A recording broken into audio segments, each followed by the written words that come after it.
ఆత్మకూరు పట్టణంలోని వైఎస్ఆర్సీపీ కార్యాలయంలో జగన్ అంటే నమ్మకం, చంద్రబాబు అంటేనే మోసం అంటూ వైసీపీ ముద్రించిన వెన్నుపోటు పుస్తకాన్ని శ్రీశైలం మాజీ ఎమ్మెల్యే శిల్పచక్రపాణి రెడ్డి ఆవిష్కరించారు. కూటమి ప్రభుత్వం వచ్చి ఏడాది కాలం పూర్తయిన సందర్భంగా అభివృద్ధి పనులు చేశామని గొప్పలు చెప్పుకుంటూ ప్రజల్లో అసత్య ప్రచారాలు చేస్తున్నటువంటి కూటమి ప్రభుత్వంపై శిల్పచక్రపాణి రెడ్డి ఫైర్ అయ్యారు.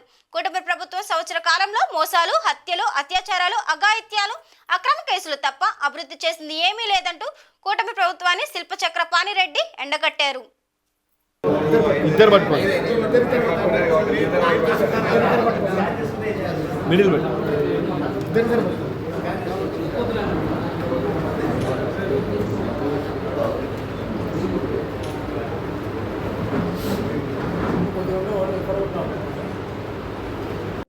మీరు బుక్ చదువుకోవాలనుకుంటే స్కానింగ్ తీసుకోండి. ఎవరన్నా QR కోడ్ ఉంది, పైన కూడా కంది, ఇక్కడ కూడా కంది. QR కోడ్ తీసుకోండి. మీరు కూడా దీంట్లో ఏమైనా సబ్జెక్ట్ రాసుకోవాలంటే. ఈ కూటమి ప్రభుత్వం వచ్చి సంవత్సరం పూర్తయిన సందర్భంగా ఈరోజు ఉత్సవాలు జరుపుకోవడం, 23వ తారీఖు నుంచి కూడా ప్రజల్లోకి వెళ్ళి పూర్తి స్థాయిలో హామీలు నెరవేర్చాము అని చెప్పడం కోసం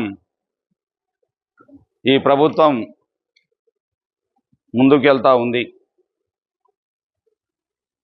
నేను ఒకటే అడుగుతా ఉన్నా, ఈ సంవత్సర కాలంలో మీరు మోసాలు, అబద్ధాలు,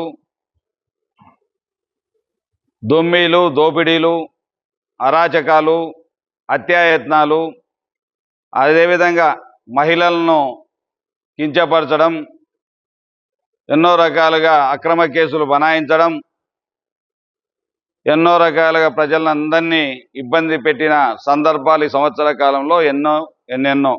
ఇవన్నీ కోకల్లులు. దానిపైన మా అధినాయకుడు వైఎస్ఆర్సీపీ అధ్యక్షులు, మాజీ ముఖ్యమంత్రి వర్యులు జగన్మోహన్ రెడ్డి గారు ఈ సంవత్సర కాలంలో గత ప్రభుత్వంలో ఏ విధమైనటువంటి అత్యాచారాలు జరిగాయి, ప్రజలను ఏ విధంగా సూపర్ 6లని, సూపర్ 7లని ఏ విధంగా ప్రజలను మోసం చేశారో ఈ బుక్లో వివరంగా తెలియజెప్పడం జరిగింది. నేను చేయలేను, నేను ఎక్కడ చూపించాల్సిన అవసరం లే, నేను చర్చ పెట్టుకోవాల్సిన అవసరం లే. మీ ఊర్లోనే హాస్పిటల్ కట్టినాం, మీ ఊర్లోనే సచివాలయాలు కట్టినాం, మీ ఊర్లోనే రైతు భరోసా కేంద్రాలు కట్టినాం, మీ ఊర్లోనే పైప్ లైన్ వేసినాను, మీ ఊర్లోనే రోడ్లు వేసినాను, మీ ఊర్లోనే హెల్త్ సెంటర్ వచ్చింది, మీ ఊర్లోనే గోడౌన్లు కట్టినాం. మీరు అది ఒక్కటి మాట్లాడకూడదు. అది నిజం కాకపోతే నేను రాజకీయ సన్యాసం చేస్తాను, ఈ ఆడొద్దు. ఎప్పుడే కానీ నువ్వు మాట్లాడితే ఇంకా మళ్ళా బాగుండదు. ఇంకా నువ్వు ముడమోపివి. నిజంగా అది నేను చేయకపోతే నేను ముడమోపిని, నువ్వు చేసింటే నేను చేసింటే నువ్వు ముడమోపివి. నేను నిజంగా చేసింటే ఇంకా మళ్ళీ నువ్వే ముడమోపివి. నేను చేయకపోయింటే నువ్వు చెప్పిన దానికి నేను యాక్సెప్ట్ చేస్తా, నీ తిట్లన్నీ అంగీకరిస్తా. నువ్వు చేతగాక ఏడ్చుకోలేక యా ఊరు కథ ఎందుకు చెప్తున్నావు? నువ్వు ఈ ఊరిది చెప్పాయా? నేను ఛాలెంజ్ నీకేంగా. ఎన్ని కోట్ల అయిందో లెక్కేసుకుని ఆడద్దు, వేసుకొని మాట్లాడదాం. నాకు ఏడా జరిగే 150 కోట్ల అభివృద్ధి అంటున్నావు. నువ్వు ఎంత దూరం అవసరం లే, 150 కోట్ల అవసరం లే. నువ్వు చూపించు, ఒక 20 కోట్లు చూపించు. తెచ్చినారు, ఏడపోసినారు, ఇవన్నీ బ్రాందీ షాపులు తెచ్చినారు, ఖచ్చితంగా కాదన్నీకి లేదు. ఊరూరు బెల్ట్ షాపులు తెచ్చినారు, కాదన్నీకి లేదు. ఎక్కడ చూసినా ఇసుక దోపిడీ చేస్తూ ఉన్నారు, కాదన్నీకి లేదు. ఎక్కడ చూసినా రిజిస్టర్ ఆఫీసులో దోపిడీ చేస్తూ ఉన్నారు.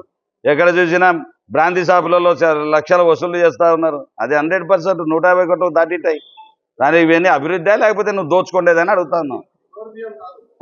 సోర్బియ్యం యావి వదలడలే, అది మొన్నటిదాకా 20 అంటుంది, 13 రూపాయల కేజీ అంటే ఇప్పుడు మళ్ళీ 10 కేజీ తెచ్చినారంట దాన్ని. వీళ్ళేమో 30 రూపాయలు అమ్ముతారు, బయట పోయి మీరు కొనేది 15 రూపాయలంట. అంటే ప్రజలను దోచుకుంటా ఉన్నారా మీరు? ఇసుక దోపిడీ కదా, మీ గుండె మీద చేసుకొని ప్రమాణం చేయండి. మళ్ళీ నా కథ చూస్తా అంటే ఏది చూసేది? బోడి నువ్వు ఏది చూసేది? నా కథ చూస్తాడంట, జైలు లేపిస్తాడంట. ఏం అలివి కానీ అత్యాచారాలు చేయలేదు, అలివి కానిటువంటి నేరాలు చేయలేదు, అలివి కానిటువంటి మర్డర్లు చేయలేదు, దుర్మార్గంగా మాట్లాడలేదు. నువ్వు నన్ను వేపించే నీకు ఎప్పుడో చెప్పిన సంవత్సరం టైం అయిపోయింది. ఇంకా నీకు సంవత్సరం ఇస్తా, నీకు దమ్ము ధైర్యం ఉంటే నువ్వు ఏం పెడతావో రెడ్ బుక్ కాకపోతే మళ్ళీ వచ్చి నీ తోలు తీయకుంటే మళ్ళీ వదలను. ఏందో చేయొచ్చు, నువ్వు చేయొచ్చు, మా చేత కాదు. మళ్ళా ఏడాడవో తుపాకులు అన్న పట్టుకుంటే నా మీద దోయనికి చూస్తావు. నువ్వు నన్ను ఏదో కేసులో పెట్టియాలి ఆదిలాబాద్లో అని చూస్తావు. నాకు సంబంధం లేనిటువన్నీ ఇట్లాంటివి నువ్వు ఎన్ని చేసినా మా బొచ్చు కూడా వీకలేవు.